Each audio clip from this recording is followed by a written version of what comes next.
What's up, studs and studettes? Here we are coming into 2022 with a bang. We had our first quarter TCC Champion Circle meetup last week, and to say that lives were changed is an understatement. And don't take my word for it. Look at the 57 posts you've seen on social media about the event. It was incredible.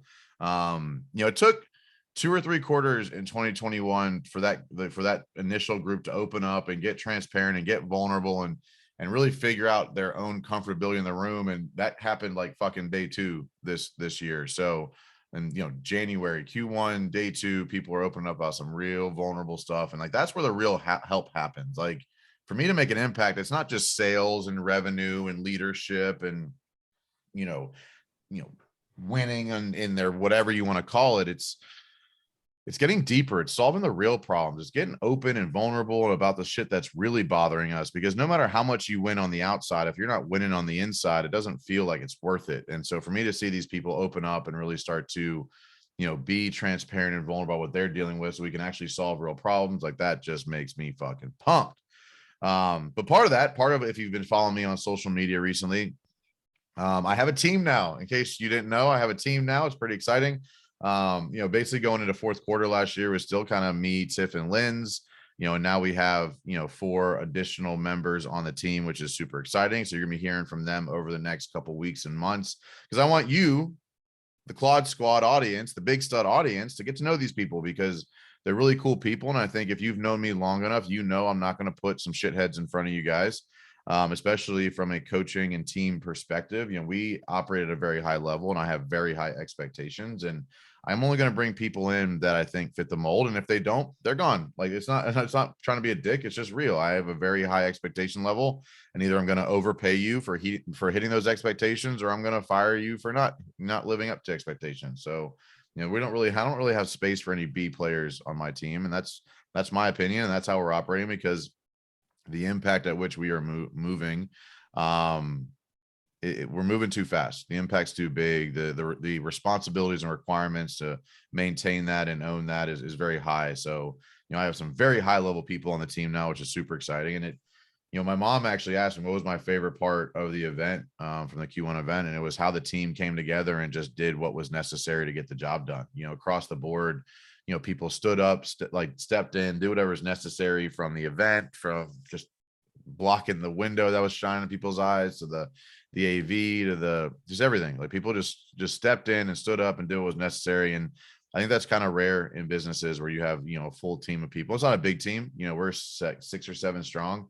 So it's not a huge team, but it's powerful, and we're making a pretty big impact. So today is going to be the first episode of kind of a meeting the team. I will tell you, for as long as I have known this man, and up until right now, I still cannot pronounce his last name correctly. And nor am I've kind of given up on trying, to be honest with you. He is slick and sexy. If you saw him posted he got called slick and sexy from stage, and that's just not something you're going to recover from around me. That's going to stick. The man's got a flow unlike any other. Won't even take a picture with his hat off without the proper amount of hair product in, because he has got to live up to that expectation. But I met Josh Meunier. I'm gonna get it at some point. I met Josh originally through Apex, but really I met him in person at Mark Zalmanoff's gym. We worked out together a couple of times. And this is just like how I always talk to people about, like, you always have to be planting seeds, and you always have to be building your candidate list, like your employee candidate list. He's somebody that I talked to probably 8 months ago about, this is what I'm doing. This is what I'm trying to build. I'm trying to get coaches on the team. I'm gonna need to hire a sales manager, probably a coach of coaches at some point. And like, at first he was like, okay, cool, good luck. Like, and then like, over time, me getting to know him, because I go to Dallas pretty regularly, and I see him at Mark's gym every time I go, pretty much. It was one conversation. I think he realized that he could play a role in this. And, towards the end of the year, it was, I think I'm interested in this. I think there's some things that were going on in his life that made this an appealing opportunity for him. And, his background and his, integrator style and his operation style and his ability to create, systems and processes is a big part for this. And like, this is a life lesson for everybody. I hired him, and in the onboarding program said, we're going to butt heads. Like, I hired you intentionally to challenge me, teaching him how to challenge me so it doesn't like we don't butt heads to the point where we're breaking skulls. That's not what I'm trying to do. But like I believe for WinRate to get to the next level, I had to hire somebody that was want to push me outside of my comfort zone, ask me tough questions, dig into why we do things, because I implement very quickly. I take action very quickly. Like I take a little bit of information, let's take action, let's move the ball forward. And like it's worked, right? Like it's worked pretty well, but for WinRate to get where it can, which I truly believe WinRate's a $10 million plus year company. At some point, I believe we'll have 1,000 members in the Champion Circle program in a single year. And, we went from 8 last year to 54 this year. The goal is 100 next year. Then we'll do 300. Then we'll do 600. Then we'll do 1,000. Like 2026, 2027 range, I believe we'll have over 1,000 people in the Champion Circle. So to do that, to grow that level of impact at that scale, WinRate needed to evolve. Like WinRate needed to get better. And I have full hope that Josh is going to be able to help with that. And so right now he's playing the sales manager and a coach on the team. And like, again, this is a lesson for everybody. He's not a sales guy. He's the sales manager right now to help build the systems and processes around top and middle funnel, because he does understand sales very well. And he's not that hunter per se, where he's just going to go like blow people up in the DMs, because I'll fire him for that. He knows that we operate the help first mentality around here. We're not just pitching coaching. We're pitching. We're creating an impact with every conversation we have. But I need systems and processes for consistency and scalability. And so I'm paying him right now to help me do that, because I don't have the time, interest, or really, a desire to go build top and middle funnel stuff. Like if you've ever done business with me, like you almost have to beg me to do business with me at this point because of how busy I am. Like there's not a lot of follow-up from a like systematic perspective with all the different funnels and all the different landing pages and pushing more, lead generation stuff on the top of funnel stuff. So that's what I brought him in to do and map out. And so far, I think, I'm very motivated and excited about what we'll be able to do together, because the team is absolutely rocking right now. We need somebody like Josh to come in and help build out these systems and processes. So as we add to the sales team, he will kind of transition more into the, chief operator type, the integrator role, is his desire and my desire. And, but I hired him for a reason. He's I would say the opposite of me in a number of ways. But he's also similar to the mission, right? He cares. He does a really good job with helping people when he can. And I'm super excited to have him on the team. So welcome, Josh. Well, thank you. I'm excited to be here. I'm very excited. Ultimately, I'm seeing the team come together, right? And everybody's playing their role and everybody's speaking up, but like help people understand, like, who are you? Where did you come from? Where'd you start? How'd you get into business? What have you done? Because full transparency, Josh is like the younger, most interesting man in the world. This motherfucker has been through more shit on more continents and more countries than I can even begin to explain to you. So there's no way we're going to get it all into this episode, but check out his podcast, going to be releasing soon. That's me holding him accountable to starting a podcast, because I just told everybody he's starting a podcast. The uncommon element. There we go. There we go. Right. It's been announced. It's been announced. But yeah, give people a story, man. Yeah. I grew up in Eastern Pennsylvania, outside of Philadelphia. Had two very high level achieving parents, which had very high expectations of me from the time I was born. C student was not okay. Like, let's just say that, like, you were getting an ass whooping if you were coming home with C's on your report card. So, I always kind of operated from a mentality that, you had to really, push hard. I grew up in what some people would think would be, a dream lifestyle, right? Had a home on an 1.5 acres on some horse farms outside of Philadelphia in Westchester, Pennsylvania. Love that place. To go back there. But alcohol and depression and anxiety and all these things played a huge factor in growing up, and really for a lack of a better term, really fucked with my mentality for years upon years. Grew up seeing domestic abuse in my household. And that's not to say that my parents are bad people. People make bad decisions. It does not mean that you're a bad person. But it also created a lot of anxiety and depression in my life, that caused me to just be like a really like angry kid. When I was growing up, it was really tough because my brother actually has muscular dystrophy. That didn't come on until later on in his life. He started showing signs of that when he was about 23 years old, but we always kind of wondered why I started to outgrow him at about 8th grade, and he was a freshman in college. He left when I was really young. I was still in 7th grade, and my dad was drinking a bottle of Jack a night, blacking out, passing out on the couch. I was watching that from a perspective of growing up in a household that,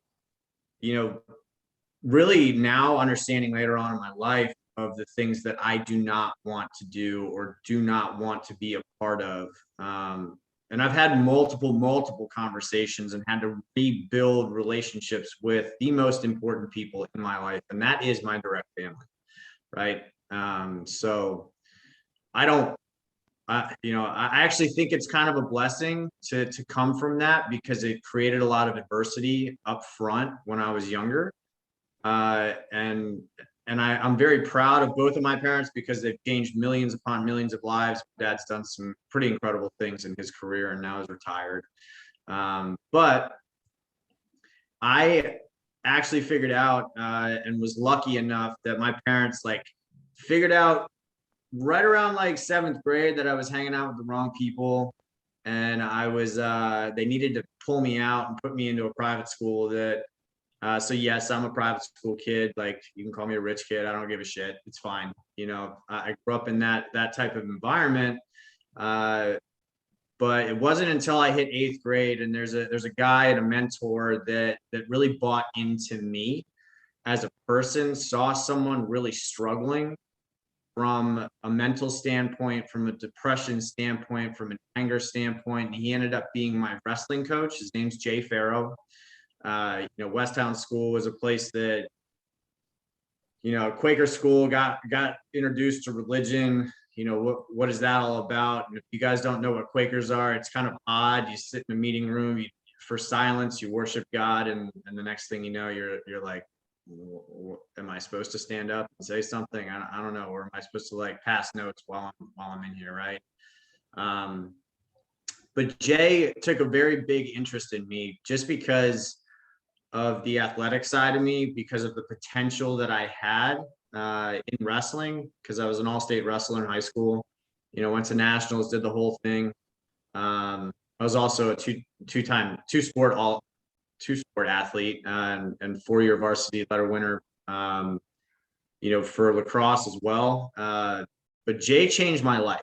And that was the first time that I had been introduced to what mentorship was all about, what coaching could really be all about, and what kind of impact it could have on my life. Because I was riding my bike to school during the summers in 100-degree weather, just to do workouts and then go run 3.5 miles and then lift for 2 hours. And he would sit there and he would talk to me about the fact that I was worth something. I literally I didn't have a mentality in my brain that I was worth anything.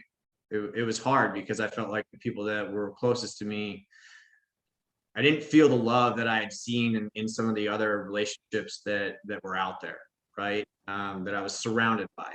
But I had the opportunity, and it was cool because my parents gave me that opportunity to be around people that were high level or were trying to, get to the next level, and education was a big part of that. But I was always really more interested in sports. I'm not going to lie to you. I would much rather, spend 8 hours a day practicing and wrestling and playing lacrosse than sitting in a classroom, writing stuff down.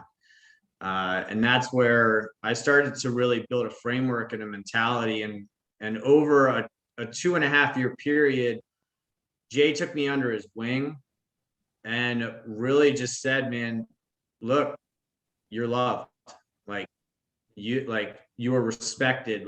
And I started to see a change in progression in who I was, from that time until I ended up going to the Hill School, which is up in Pottstown, Pennsylvania, which is a boarding school. And I really went there to play lacrosse. I got recruited by them to go up there and play, which got me into my collegiate career.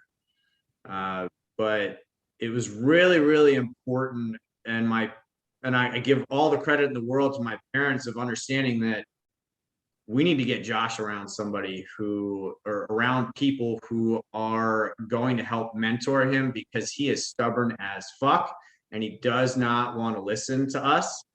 I think that's probably a common theme in the entrepreneurial space. And you kind of need to have that anyways. Really to overcome that type of adversity and be flexible and go out and problem solve. But I was lucky enough to graduate from the Hill School, go on to play in the NCAA, and then move myself up to a captain's position, along with being selected as a 2-time All-American in college as a lacrosse player, just because I outworked everyone else. It wasn't that I was better than anybody else from an athletic standpoint. There were guys around me playing for Hopkins, playing for Virginia, playing for all these like high level schools. I just had to spend more time in the gym, working out and working on the skill sets that I needed. And because I figured out pretty early on that I have this curve that is just kind of flatlined for a little while. And once I get it, it fucking takes off. And that was like a really important lesson for me to understand that if I knew that I did the work and I worked harder than everybody else and surrounded myself with people who were high level, I was naturally going to be pulled in that direction. So I got really lucky, man. I mean, honestly, I graduated with a degree in entrepreneurship and marketing from Northeastern, #1 entrepreneurship program in the country at the time, #1 most applied to private school in the country at the time, over NYU, Cornell, and kind of be wrapped into that kind of those arenas. I just was blown away.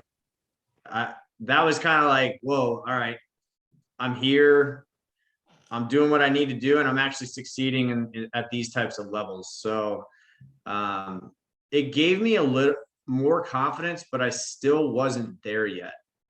I mean, when we talk about personal development, you talk about my story, right? Like, All-American was something that was the first time that I had set a goal and actually hit that goal. And it really was. And then I felt completely deflated afterwards. And the reason why is because all I wanted to do was prove to my dad that I was worthy, that I was worth something. That's not I'm not saying that to be, because it's a sad story. My dad's got 2 PhDs from Cornell. He's a fucking genius. I mean, but at the same time, like, he had really high expectations that I felt like I could never live up to. And I felt like that's the only way that I could do it was through sports, because it wasn't necessarily through education. I was like a BA student, somewhere around there. Like, I graduated high school with a 3.0. I graduated college with a 3.4. But at the same time, I was like, what? Like, I always felt like something was wrong with me. And to your point that you opened up this podcast with is like, holy shit, people deal with levels of anxiety and depression all the time. It's just most of the people are too scared and too insecure to talk about it. And it's one of the hardest conversations that you can have with yourself or with someone else, and being vulnerable about that. But what I saw in the 2 days that we were in Charlotte was one of the best things that I've ever seen a group of people do when they were willing to open up. And I'm talking like, tears in your eyes kind of stuff, because that shit's real. It's real, and people don't want to talk about it. I didn't want to accept it, but until I did, I was able to start rebuilding a foundation that allowed me to get to where I'm at today, and start working with you. Because, if you would have asked me a year ago, maybe 2 years ago, I wouldn't have been ready to come on to WinRate. I was still building that mentality. So it's college taught me a lot of things from a way of how to think, right? I'm an analytical person in certain ways, but in certain way, yeah, exactly. Yeah. Mike's shaking his head. He's like, you are. Not in certain ways, always. And I do. I ask a lot of questions because I like to know and I like to learn, and I think it's really important for me to know information, but not. And to Mike's point, because he's done a really cool job in terms of the conversations that we've had, and like he said, is take action, right? You got to take action in order to really get shit in your life, and it starts with you. So that's that success that I had in athletics led me to working in the Fortune 500s. Started my career actually at EMC, which I think they got bought by, I know they got bought by Dell a couple of years ago. But they were the #1 sales training program in the world. I was focused on getting to EMC for that specific reason. And all they did was hire athletes. That was it. Like, I was around athletes all the time. Like, every single guy in my group was an athlete, whether he was a football player, lacrosse player, basketball player, whatever, had succeeded at a high level. And I loved being in a competitive environment like that. I love to compete, right?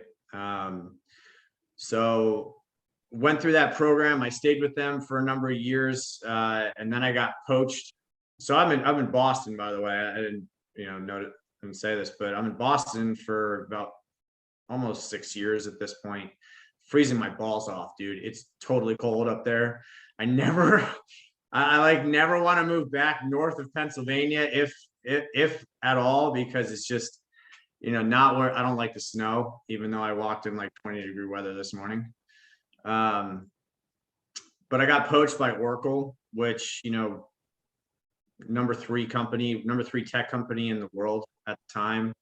Got moved out to California, and actually ran small to medium-sized businesses, what they called emerging markets at the time. So really, what that meant was 50 million in revenue and below. Now, being a 25-year-old sitting in front of CEOs that have been in the industry longer than I've been alive, talk about being uncomfortable, and holding a bag, right? So I live in Dallas, Texas now. That's one of the major benefits and one of the reasons why I've been able to meet Mike. But holding that bag and coming down to Texas, meeting with Rackspace and companies that were just going through these massive amounts of scale and helping them build out data centers. That was my job. Like, you were listed in Hoover's as having 50 million in revenue and below, which is what our data points were. Like, you were mine, and I was gonna do what I needed to do in order to hit those quotas. But I'm not gonna lie to you, man. I fucking hated being there. I hated it.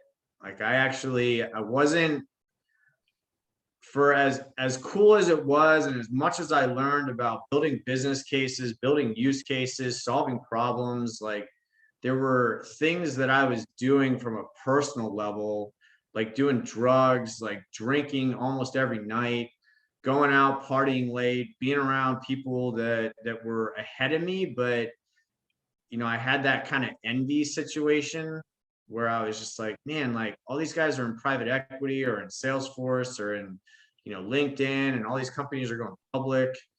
And I'm sitting here at Oracle thinking, well, shit, like maybe I'm on the same level, but I really wasn't, and I had to take a step back and really kind of evaluate it. And meanwhile, I had a near-death experience that landed me in the hospital, which was terrifying. I mean, and what I mean by like terrifying is I was in a medically induced coma pretty much for 6 days. The only time I woke up was because my mom took an overnight flight from Pennsylvania because the doctors were like, we're not sure if he's going to live. And spent 10 days in the hospital because I got peritonitis. They think I went to see a gastroenterologist. I can't even fucking say that word, honestly. It's a little hard. But saw a gastroenterologist at Stanford. He's like, man, I think you swallowed a toothpick because you had 2 puncture wounds in your lower intestines that we could see on your CT scan that basically had my abdomen go septic. And you want to talk about pain, that shit is painful. So, after spending 10 days in the hospital, I still didn't get that. I still didn't get it. I still didn't have like this realization of, I've got one life to live. Like, why not go hard and continue to move forward and really make the best out of it? I fell right back into the same habits, into hanging out with the same people until I finally just got sick of it. I was depressed. I was anxious. I was having, drinking problems, drug problems, and it was just time for me to get my ass out of there. And I'll never forget it, right? So I leave Oracle. I go, fuck this. Like, I'm done. I had racked up some money in my savings account, and I was lucky enough to move to San Francisco where my dad was, because he left when I was 16 to move across the country, and so I never really had like a very close relationship with him. But moving to California gave me that opportunity to rebuild, some of the stuff that were really open wounds that we needed to get past. We needed to talk about them. We needed to talk about the fact that like I was fucking pissed that, I had bruises all over me while I was growing up. Like my brother hated me, all sorts of things, right? Like just like get involved in the healing process. So I had 2 options, right? I was getting recruited by, and this, like we've even had conversations with Mike about this, is, when you get to a certain level, there are going to be people who take interest in you.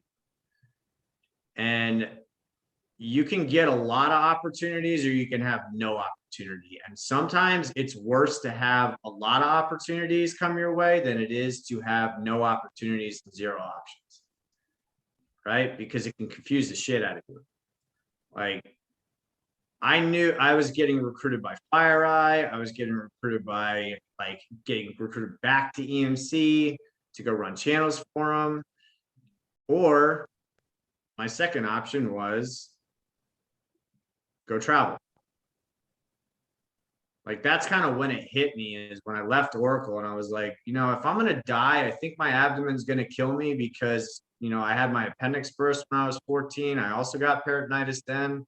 I mean, it was just a shit show. And I'm just thinking in my mind, I'm going, if I don't take an opportunity now, I may never have an opportunity to go see the world. And I was lucky enough that I talked to my dad. He was like, hey, man, I really think you need to do this travel thing. So I booked a one-way ticket to Bali, right? On the way to the airport, he's driving me to the SFO. on the way to the airport. I'm still talking to him. I'm like, yeah, I think I'm going to do this thing for like 4 months to come home. Right. And he turned to me right before I get out of the car, dead in the eye, and goes, if you don't leave for at least 6 months, it's not worth it. And that kind of hit me like a ton of bricks. I was like, oh shit, okay. Like I had no plan. Just keep this in mind. People freak out. If you're a planner and you're listening to this, like this is gonna freak you out because I had no plan. I had a one-way ticket to Bali. I had like booked my hostel for the first 2 nights, and then I had no fucking idea what I was gonna do from there. It was, I mean, it turned into this massive adventure that showed me really who I was. Like it started me on a path to find forgiveness for all of the things, not just like my own problems, but all the things that had gone on in my family, and my friendships and the relationships that I had built and broken, and you know, the things that I had done, like, and trust me, you want to go on a detox, go to a country that tells you they're going to chop your head off if you do drugs. 100%. I mean, no option, zero option. You can go have fun. But, you know, it was awesome. I mean, and to this day, making that decision changed the trajectory of the rest of my life. You know, I spent a month in Bali. I went and then I went to Malaysia, and I decided that I wanted to actually get my diving certifications. So I went onto the eastern side of Malaysia and went up and went to these islands called the Perhentian Islands. Again, not knowing what I was doing, I spent like 4 days in Kuala Lumpur and took a mini bus, like 8 hours up north. Didn't know which island to go to. There's 2 of them. They're about 25 miles off the East Coast. There's this hot chick sitting there. And I asked her, I'm like, where are you going? She goes, I'm going to Long Beach. I go, cool, so am I. And that's where I went. I went to this place called Long Beach on the Perhentian Islands. Spent the first 10 days getting my diving certification for PADI. And I was still in this naive travel mode of like trusting people, you're good, no worries. I wasn't dumb, and I didn't keep my passport and my money all together. But what ended up happening was I got my wallet stolen. I'm fucked at this point. I am like thinking in my mind, I'm going, I don't know what to do.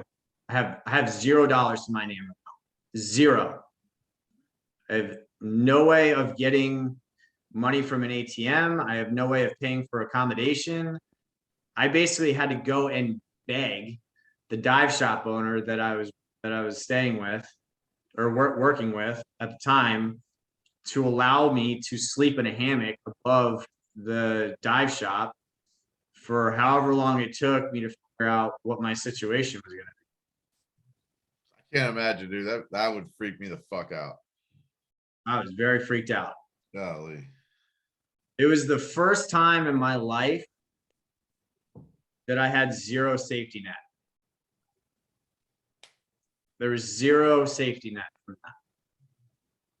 Like, you're talking about being in a place 25 miles off the coast where an Italian and a French person were just stabbed to death because most of the guys smoke these little red pills that are like meth, and they just, like, the locals go nuts. Right. And I'm sitting there and I'm going, I can't even get off this fucking island, and I can't swim long enough to get to mainland anyways. So I got to figure something out. Right. So I started problem solving and talked to the dive shop owner, Sharon, and I go, hey, okay, can you help me? Can you help me figure this out? So what I did is I became a pizza chef for 2.5 months. Talk about going from making 6 figures plus to making $3 a day, getting paid 2 meals, an accommodation of a box with 0 AC, a mattress that didn't even have sheets on it, and a mosquito net that's got holes in it, and not know like when this is going to end. Right? I mean, wasn't there like a phone home option here? Like, wasn't there like some way to? They ran the generators for 4 hours a day. That's the only time the internet worked. So my emails that went out were to my banks and to my dad. And I was just like, this is the situation. I don't know what the hell to do. I need your help. So my banks are in PA, my dad's in California. It takes the banks 2 weeks to get my cards like just generated, shipped over to California. Then they got to ship that, DHL it, because FedEx doesn't exist in Malaysia, by the way. DHL that to Kuala Lumpur, wait until they deliver the mail up to, what is it, like, I can't remember the name of the town, but they only also delivered mail on Thursdays of each week, which is when they brought all the food in on the boats. So I was like, okay, I'm stuck here. I better make the best out of it, figure something out. Jeez. You know. But it was also one of the most incredibly eye-opening experiences of my life, because not having that safety net, having 0 options, taught me a lot about myself and the confidence that I needed to know that I could start from square one and ground zero and rebuild no matter where I was, in some of the most dangerous places that you could think of. So, that's a long story, right? But that's something that really taught me how to be self-sufficient and rely on a network of people to help me get to where I needed to go. Because I needed help. It wasn't just like I could like go out into the middle of like the jungle and start chopping down trees and chasing after lizards and holding them over a campfire. I'm not like a castaway, right? I'm still like around people. But it was very scary for me.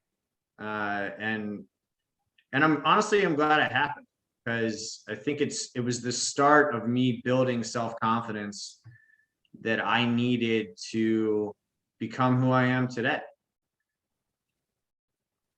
So that was pretty cool. For me to look back on that and know that I had survived it. I spent 11 months total in Asia by myself, really like connecting with different travelers, partying like crazy sometimes, but also going on a spiritual journey. I had my spiritual journey when I went to Nepal. I literally like cut off contact with pretty much everybody. Like, people at home are like, we haven't heard from you in like 4 months. I don't know if you're still alive. Like, don't worry about it. I'm good. Like, I'm still working on me. And that's what I needed. But I also decided at that point that, my bucket list for my life was to go see the 7 natural wonders of the world. And I was close enough to Everest at that point that I decided that, fuck it, man. I'm going to Nepal. I'm going to go hike Annapurna, which is on the western side of Nepal first, just to try and like acclimatize and get my legs ready for, what is the fucking beast, dude. Like, this is just, you want to talk about mental toughness and learning how to be mentally tough. I had 11 days to get out of Nepal by the time I started on the trek. Normally it takes you about 14 days to get up and back. My Sherpa Mingma and I did it in 10. And we were hucking it, and I had a 70-pound pack on my back. And it's not like I was like running for 5 months and like trying to train for this thing. It was just like, I even told Mingma, I was like, hey man, I'm a little strapped for cash right now. So if I get altitude sickness and have problems, like no helicopter, you better put me on a yak and get me off this fucking mountain. Because those are my only options. Because they make you prove that you have like 10 grand in your bank account in order for a helicopter to even lift off from the airport, right? Have you seen that the Netflix special, The 14 Peaks? Yeah, watch that. Yeah. That's, if you haven't seen 14 Peaks, if you're listening, I mean, it's incredible. One of the best documentaries I think I've seen in a very long time. It is very cool. That's just wild, man. You know how many times that guy's been on top of Everest, let alone to do that? And I think he did it in like 2.5 months. You know, you just got to watch it because it's incredibly cool, and it also sheds a lot of light on the Sherpas and what they're all about, and how they are literally the best mountaineers in the world. Mm-hmm. Like, these guys don't mess around. Mingma used to, I actually have this tattoo that you've seen. It says Bastare, Bastare. It means slowly, slowly. It's like their version of patience. And yeah, exactly. I knew that was going to come out of you.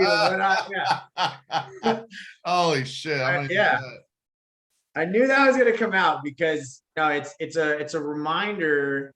It was a reminder of the tortoise and the hare kind of thing, where I was so used to sprinting and doing all these things, just hard, go hard, go hard. Well, when you're getting up to altitudes of like 17,000 feet, we peaked out at 18,200 feet, right? We see, like I've got some stuff on social media that has me looking at the sunrise coming over Everest, and you're running out of oxygen, man. Like when you're up there, like you're at half oxygen, which means your body's working, 2 to 3 times as hard every step that you take. So it got really, really intense, but I made it through. I still think that was the most physically taxing thing that I've done in my life, and kind of really started to build more and more of that mental fortitude that was necessary for me to go into entrepreneurship, and was teaching me lessons of self-confidence and pushing through pain.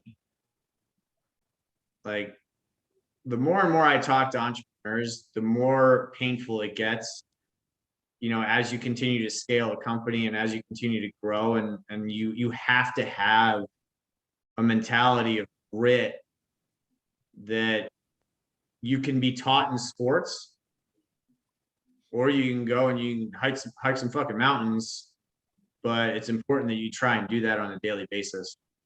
And those are one of the lessons that I really, really learned from traveling. So I get off of Everest, I come back and I move myself to Australia.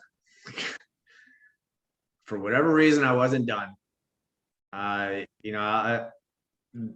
United States, Obama had, during the crash, had secured 50,000 visas for Americans to go over there. And I just wasn't done yet. I wasn't ready to come home. But I will tell you that I found a different level work ethic when I moved to Australia, because that was really my intro into, one, working on a commission only basis, 2, starting to build a team, and 3, getting training about how to learn how to manage my attitude and teaching other people to manage their attitudes in order to get the best out of someone. So when that happened, I'm working in Sydney, I'm traveling all over the country. We're doing either events or door to door, knocking on doors, trying to do product testing for HelloFresh that, was launching worldwide at the time.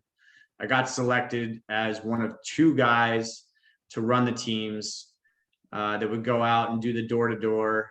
And then we got ourselves up into the events circle, where we learned body language, we learned how to communicate more effectively, we learned eye contact, we learned what's aggressive, what's not aggressive, how to use your voice and inflections, and all these things that were never introduced to me in the Fortune 500s that I thought were incredibly important to building you as a person, because that was the focus.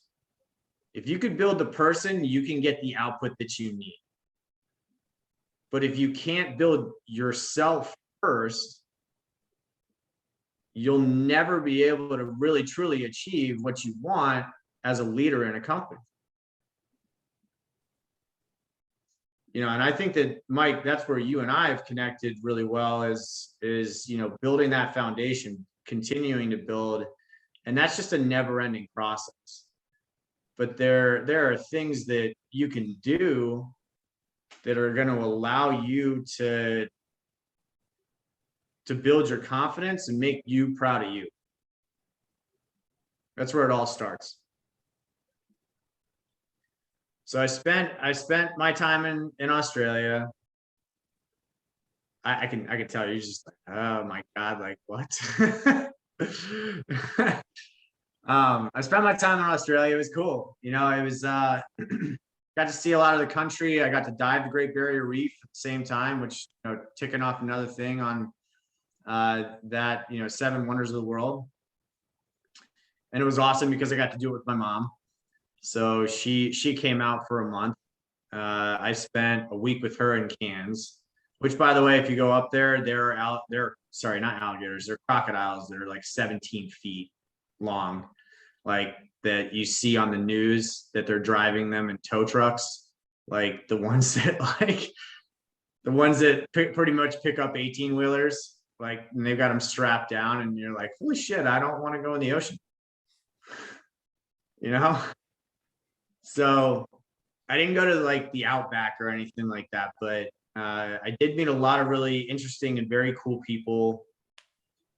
And I remember being there, and there was this guy named Spencer Galbali. So he's a vice president of the organization that I was with, and everybody were contractors, right? So, a lot of times you don't know where your next paycheck's coming from. You don't make a sale, you don't eat. Like, I didn't know some days whether I was going to make rent, whether I wasn't going to make rent. Like, talk about being really nervous and concerned about what's going to happen, right? But Spencer, I got invited to this, Rising Star thing. I can't remember what the name of the island was, but it was up kind of closer to the Whitsundays. And I'm having breakfast with him, and I asked him, why did you get involved in entrepreneurship and in what you're doing now? And his answer was, because I want to be able to drop my kids off at school. I want to be able to pick them up at 3:30. I want to decide when I'm going to work. I want to decide how hard I'm going to work. And I want to decide that my input is going to be the output of the results that I get. And that just slapped me straight in the face. Like, I was just like, oh, like startups, entrepreneurship, this is where I want to go. Like, I want that type of freedom. And I sure as shit did not know how hard you needed to work in order to get there. Yeah, it is. I don't say that to deter anyone from wanting to go into entrepreneurship, because I do think that you're going to find out more about yourself in entrepreneurship than you'll ever find working for someone else or working for, a Fortune 500 company. There are programs out there that will teach you these types of things and teach you how to do that. But, it really showed me that working in startups and working at, getting in at a ground level, especially, can give you the opportunity to do that. And it's something that I take very, very seriously. I mean, Mike and I have been working together not very long. We've known each other for longer, but I think that we both share similar stories in terms of overcoming adversity and just the strengths and the struggles that come from being an entrepreneur, right? So that's my traveling story. I mean, I decided to come home because I realized that I needed to be closer to my family. It just like hit me at one point. I don't want to say that. Well, I'm gonna say it. I've picked the wrong relationships a lot in my journey because I've trusted people a lot and ended up getting burned because I'm the type of person that likes to put out a ton of value, but I also realized that I was doing it with expectations of things coming back. And a lot of times you set yourself up for disappointment. So it's one of the reasons why I think that your daily practices and your daily habits and the things that you build for you being proud of you is going to get you through all sorts of types of situations that you never thought possible. So I come back to the States, right? I wanted to be close to my family. I'm still on this like traveler's journey, cool, like I just vagabonded the world and then worked my tail off because, I was working 7 days a week, 100-hour weeks. I mean, there were times where I worked 42 days straight, took a day off, then worked another 35 days straight. Didn't take any real days off, and I just burnt out. And I was like, fuck this, man. Like, I'm going home. My visa was running out anyways, so I really had like no option. But I moved to San Diego and got myself involved in a startup down there that was crushing it. And I learned that starting from the bottom was extremely important. It's a company called Everyday California. They're actually located in La Jolla Shores. They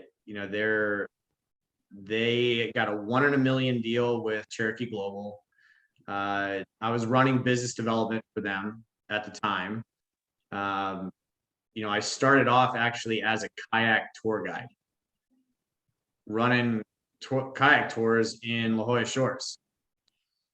Like, just, I know, it is getting paid like $10 or no, what was it? I had done $14. I was getting paid $14 an hour, and I was also in sales for them, right? So I learned what the experiences were like. Then I got promoted to assistant manager within like a month of the store. Then I got promoted to director of business development for them. Then I blew up their retail, where they were like, you can't sell anymore because we don't have any inventory and you're going to fuck us over. So I was in the process of learning that, like, what the startup life was really like and how difficult it could be and how little money you make. And when the guys at the top who don't care about anybody else, like, I mean, having conversations with people, with C-level executives in that company that are like, I could give a shit less about anyone else besides certain people. And I'm not going to say their names, but that's that was my definition in my mind, that I was just like, who am I working for? I'm making all this money for these guys, like, and they just don't appreciate it. Right. And I had to decide, I had to make a decision. So the two owners sat me down and they were like, all right, well, what do you want? Right. They were opening a juice bar at the same time. And this is a very valuable lesson for entrepreneurs, guys that are listening out there, that if you get this shiny object syndrome and don't focus on one thing and one thing only, and building that one thing to be incredible, like, you will shoot yourself in the foot, because I've now seen it and I've done it myself, actually, multiple times. Like, focus on one thing and get so fucking good at it that it sets you up for success in anything else that you want to do later on. So that was a valuable lesson for me, because when they opened the juice bar, I actually was like, hey man, you guys are trying to use Everyday California as, the foot traffic for them to get people into your juice bar, when you really need to use a subscription-based model, because 9 months out of the year, there's nobody walking down your streets. So what are you gonna do? And that was part of the conversation that we had when they sat me down for dinner. And I was like, hey, if I'm gonna do this, like, I need equity in the company.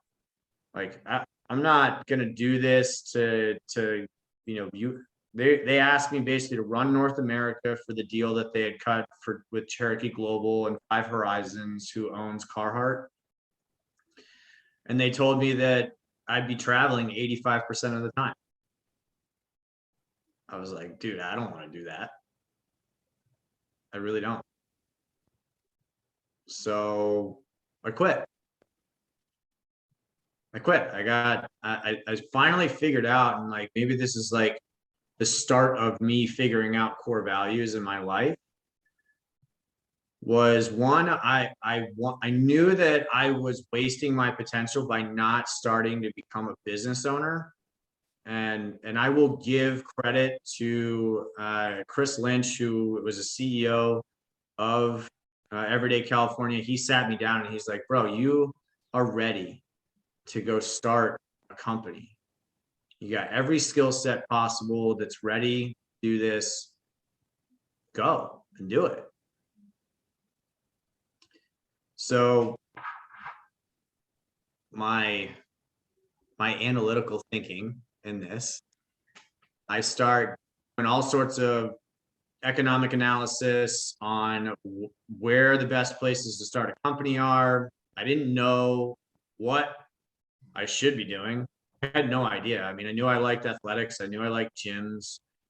I knew that, I was gonna start a company no matter what it was. And my roommate at the time, who became my first business partner, we were living in a shack in Ocean Beach, like literally 750 square feet, with a dog named Batman, a little pit bull. And I spent a month just doing economic analysis on narrowing it down to 3 cities: Scottsdale, Arizona, Denver, and Dallas.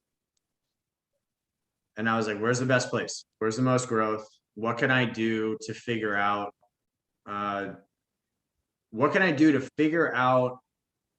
how to utilize what I learned in college, which is, the first thing they tell you in entrepreneurship is location, right?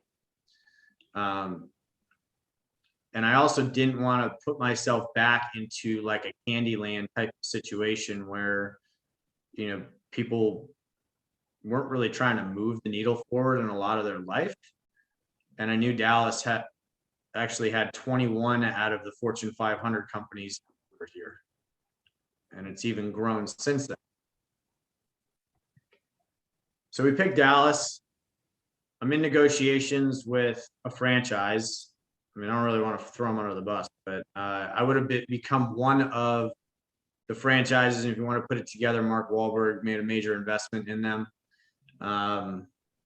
this is pre him even getting on board, but spent 5.5 months negotiating with them, spent money doing PPMs, doing, legal stuff.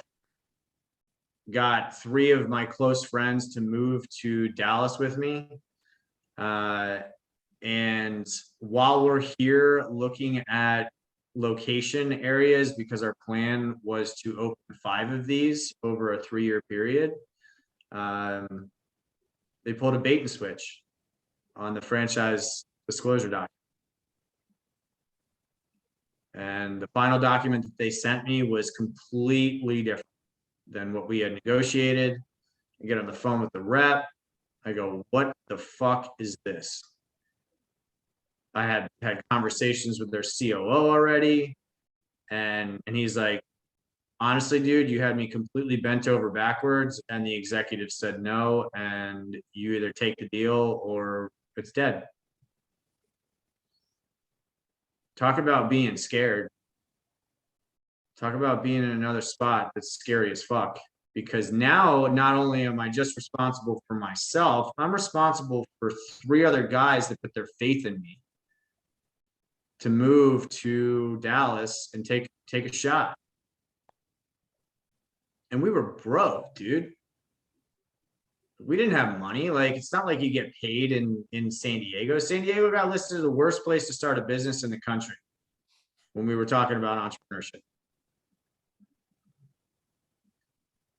So my ex-business partner comes to me and he says, I mean, with almost tears in his eyes, he's like, Josh, I can do 2 things, man. I can do 2 things. I can do fitness or I can do pools. Well, I guess I'm going to start a pool company. So we basically, and I told him, I said, I'm going to do, and this is like where like my heart comes from is, I'm going to do what I need to do to make good on the promises that I make to people, because I think that is really, really big. If you don't have integrity, you're never going to make in business. So, and by the way, I have 0 pool experience, like beyond just going to my friends' houses and jumping in and swimming around.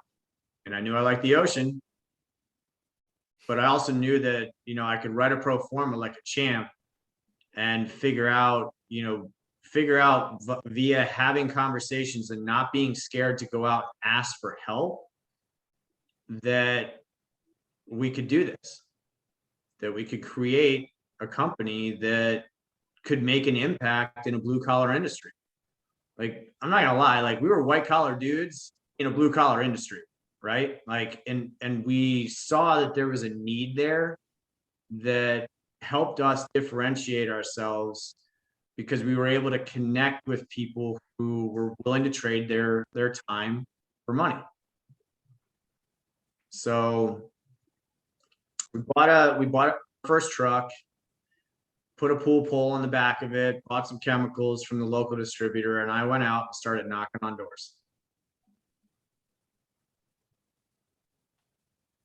We grew that thing into a multi-million-dollar business in the first year that we hit $1 million. We were 2.5 years in. And then we just kept going.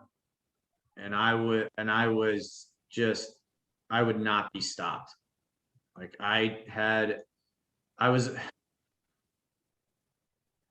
put a little bit into perspective about how to push through pain, guys. If you're listening to this, and I hope this never happens to you, I had blown out 2 of my lower discs at the time.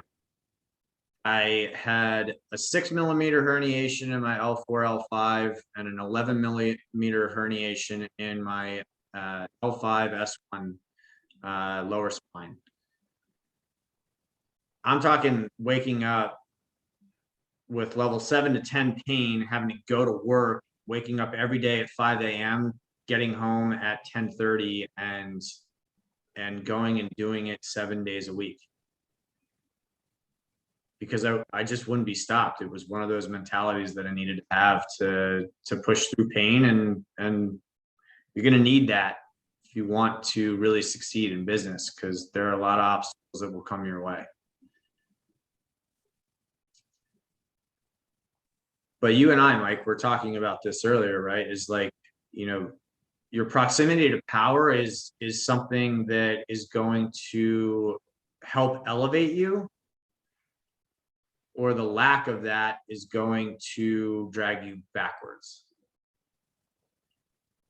And I noticed as we continued to scale, and I was making more sales and building systems and automating stuff and growing the company in triple digits year over year, there started to become a lot of resentment from my business partners towards me, and vice versa. And I hated that, because the reason why I started a business was, one, to stop making other people money, but two, I wanted to start something with my friends. And it got to the point where, you know, I can't say the specifics on it, but there was a sequence of events that showed me that the people that I was surrounding myself with weren't on the same path in terms of the goals. Like, when I said I wanted a $30 million company, people got real nervous.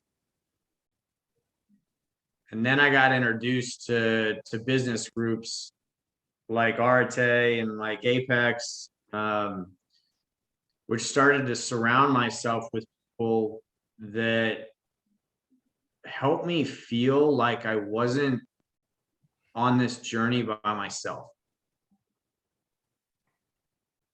Because entrepreneurship is a lonely road.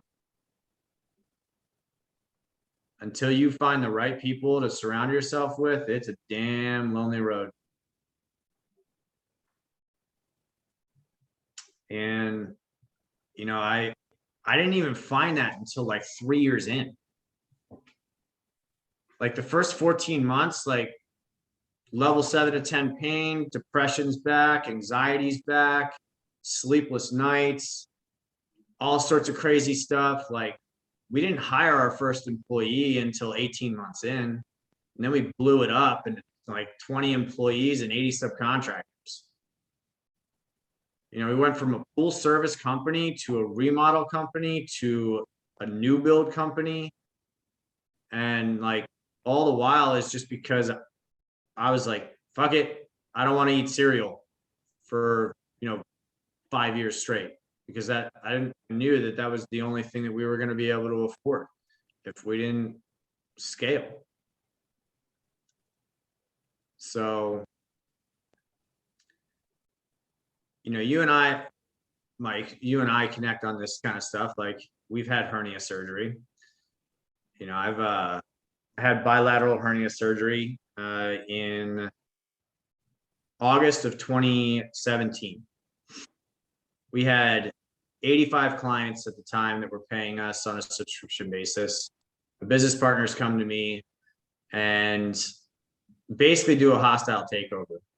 They say, we're leaving and we're going to leave you high and dry unless you even out equity throughout the entire company. Because I had put them on a vesting schedule of, you earn your equity. And I agreed, because I was still too scared and still too unconfident in my own abilities to make something happen, that I knew that, if they wanted to steal my business, they could. And it cost me money. The long-term value of that has cost me millions of dollars. But the lessons that I learned from that first company were absolutely astounding.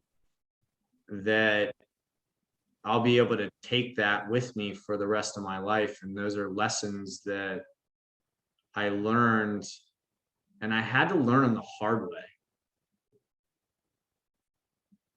You know, there's a good book called, you know, the Subtle Art of Not Giving a Fuck. If you haven't read that, I do recommend it. There's a couple books I'd recommend, but you know, Subtle Art of Not Giving a Fuck basically tells you that you get the most amount of satisfaction out of the things that you struggle the most.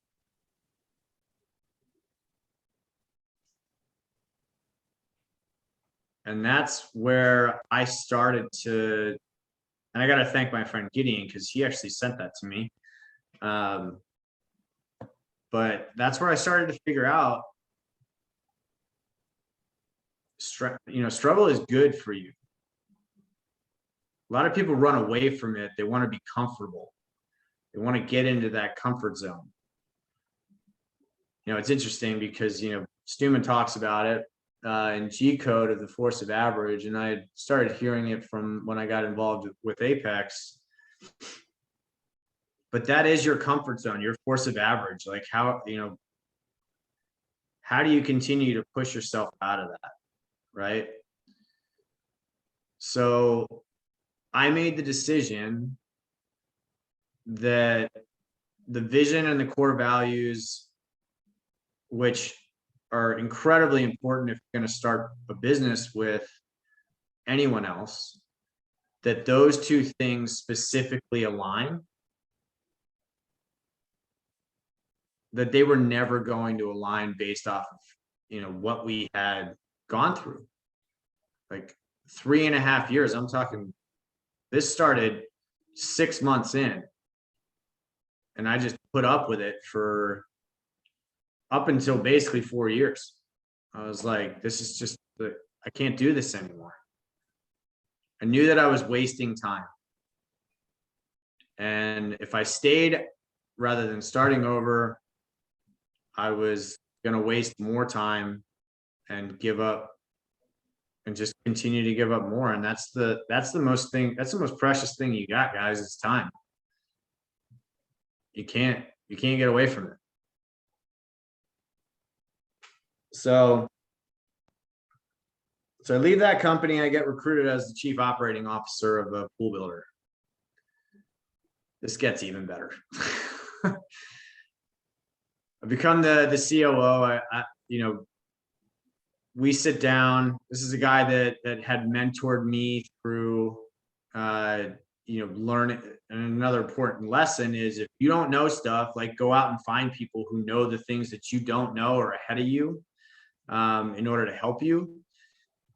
And I built a relationship with this guy. You know, he was doing probably somewhere between, you know, 1.8 to 2.4 million in his business.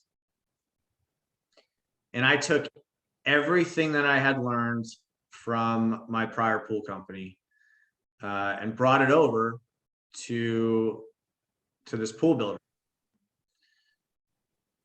So we didn't have an operating agreement signed yet. We had actually had it. We had sat in a room for 6 hours, ironed out who's going to do what, who's responsible for this, who's responsible for that, X, Y, and Z. Get the operating agreement drafted by, you know, a lawyer. And the responses that I was getting continually were, once I started, was, oh, I'm too busy. I haven't read it yet. 5 months in, still hadn't read it yet. You know, it's like, it's a 30-page document. How long? I don't know how long it takes you to read 30 pages. It doesn't take me very long. And it's just listed out everything that we had decided was going to be our responsibilities. So we scale this thing, right? Like, I put in all the marketing techniques. I actually rebuilt an entire price structure for him. Like, he was losing money on builds. Like, it's one of the lessons that I learned, you know, pretty quickly, was if you're going to get into business with anybody, like make sure that you have 3 years worth of financials that you can look at, not the stuff that, like, I'm talking the real financials, because some of these builders out there, and if that's you, you have 2 separate types of financials. Like, don't get yourself involved in like the IRS kind of stuff. Like it's going to hurt you. But I brought a ton of value. Again, built out his systems, built out a team, was managing a team of designers. We went from 2.4 million to 7.5 million real quick. And when you do that, you have to have systems in place.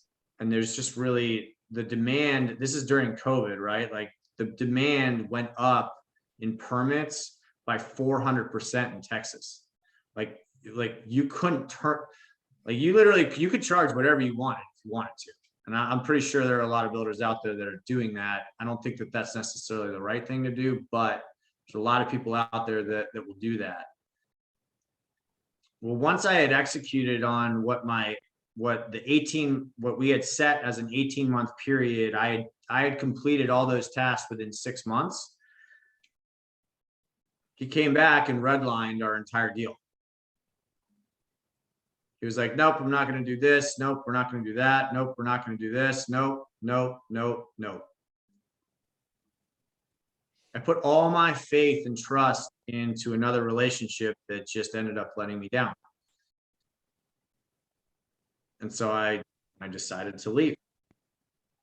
I said, you are not a person of integrity. We don't share the same core values. A lesson that I really learned about this, that if I could make an impact on you guys, is spend 2 years with the people that you want to do business with before you start talking about ownership. It's incredibly important that you know who you're working with, because their actions are gonna show you who they really are.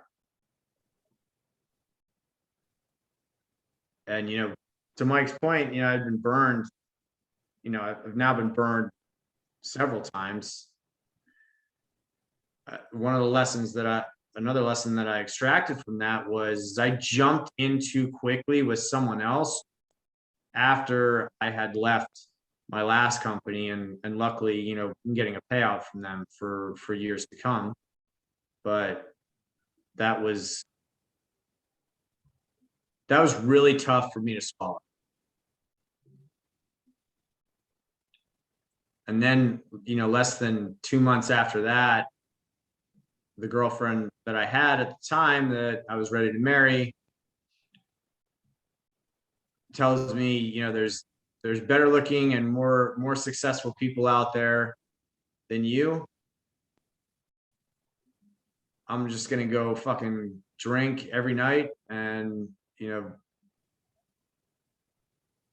got into a tough situation with that, and had to go through a breakup. It sent me into a tailspin for a while.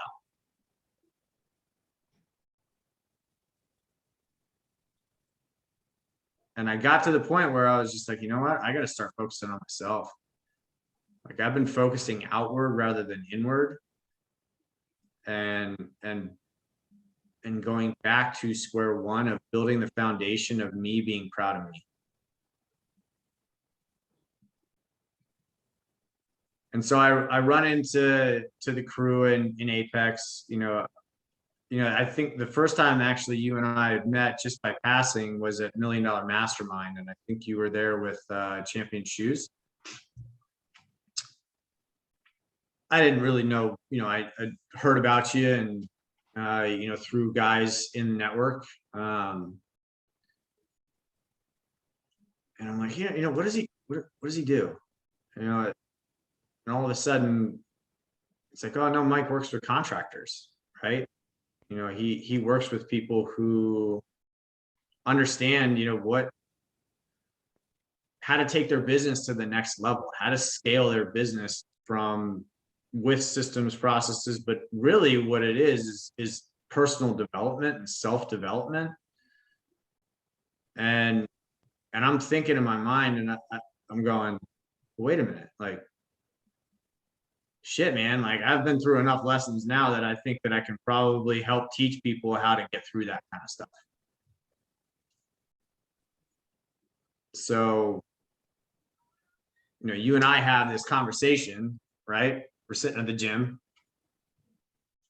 and I see the work ethic that you have. You know, I think you probably saw the same thing out of me. And because I'm always there and I always want to be the hardest worker in the room, it's not for anybody else, but it's just me competing against myself. And at the end of the day, you know, you and I are sitting there, I'm rolling out, I'm going, all right, man, what does it take to work with WinRate? Because I want to be surrounded by like Mike Claudio. I want to be surrounded with people like Mark Z. I want to be surrounded with people like Clifton and Lyle and Tip and TBD, who is also named Josh. So I call him, we all got nicknames on our squad, right?